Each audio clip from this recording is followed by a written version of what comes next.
Did you give it up? Did you give it up? Did you give it up? I can feel it coming back again. All this talking got us, baby. I alone love you. I will, I won't, I'm real, I'm taught. Put your soul in the water. Join me for a swim tonight.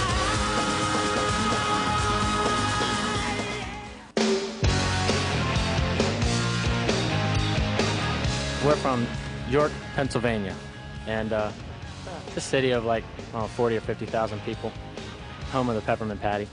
God's country. How you doing? We're live, and this is where we met. This is our junior high school here in York, Pennsylvania. This is where I met these jerks. Right through these doors is the auditorium where these guys won a talent show back in '86. I wasn't in the band. I wasn't in the group yet, but little did they know I was going to take over. This is the auditorium. This is it. This is where we first played. I was sitting about right here. When they won the show, I was sitting like, oh, somewhere around here just watching. So I was kind of kicking it like. The first show that we ever played as a band was as a three-piece. We were called First Aid. And we played 2 shows as that trio.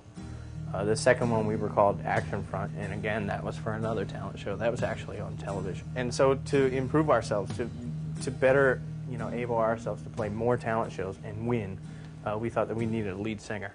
They kind of conned me into singing. The 3 of us sat down and, decided we were going to invite Ed over, ask him to play guitar, And then after we'd play a couple songs, we're like, man, why don't you try sing a song for us? They had this pact, the 3 of them, that no matter what he sounds like, let's just have him be the singer. He wasn't awful. I mean, he wasn't really great or anything, but we all kind of looked at each other and being the master thespians that we are, we were like, man, Ed.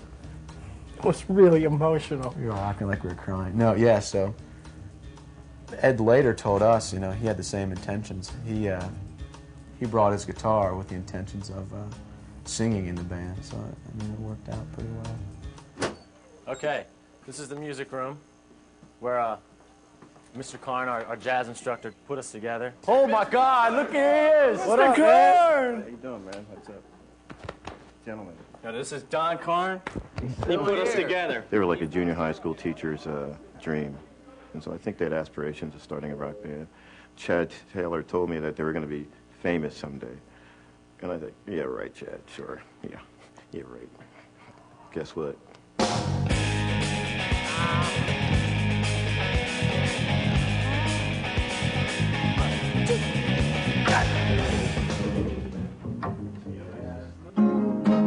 Wreck me, baby. Tear me in two. You move me, honey.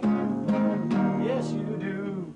This is our high school. Check it out. William Penn Senior High. 4 years of hell we're spending here. Where we honed our musical skills.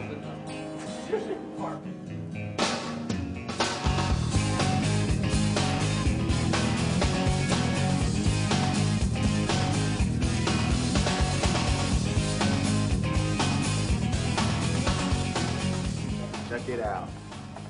The music wing, William Penn Senior High School. Oh, they were real active students. They were really involved in the music program. Go down the line here, Chad was first trumpet player both in the symphonic band and in the jazz band. Chad Gracie, your drummer, was one of my lead alto sax players. Pat, bar none in my 30 years in this business, he's the finest bass player I've ever worked with. And Ed Kowalczyk, good singer, good trumpet player, but also made district chorus. The determination and the ability to stick to it and follow their plan, they followed the path is pretty impressive.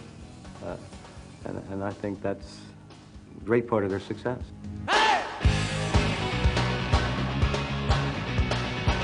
We were known as Public Affection for a long time. And the Public Affection era started from, like late, say, 9th grade on. Our songwriting didn't really kick in. We didn't start really taking that seriously until probably our junior year in high school, like when we were 17 or so. That's when we started really writing songs. In the beginning, it was just, play wherever you could play. But it was also kind of hard because at the time we were doing really we had switched over from, you know, playing like cover tunes and things like that to just doing all our own songs. And that's when it got really difficult to actually find places to play.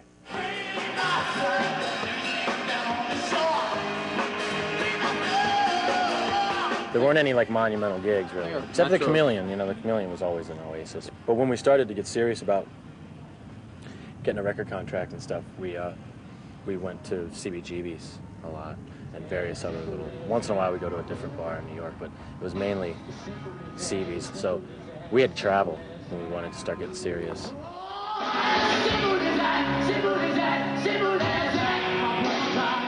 After our senior year, and we were just gonna, we were just gonna walk away and go to college.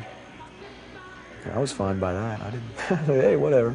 That's what you do. You go to college. And these numbnuts are like, dude, man, come on. And they talked me into staying. They had to convince me to not go to college. I remember writing notes to him in study halls, like, dude, we have to do the band. It's gonna rock. We're gonna be rich. And like, love Ed. And throw this over to him and trying to con him. It was a struggle to convince ourselves and our parents and our peers even that, you know, that we had a chance to actually, you know, I guess get a recording contract and, you know, make records and do that for a living. We had played for so many people and nobody wanted to sign us or had their reasons or whatever, you know, or were non-committal. We have a lot of those letters up on the walls at various locations in New York.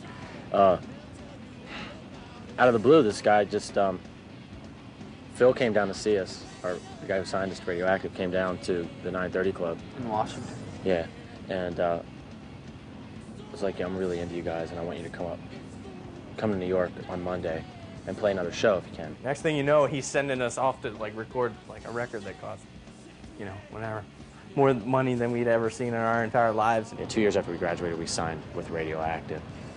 And at that point, we knew we were in it to win it, as they say. Hey, yeah.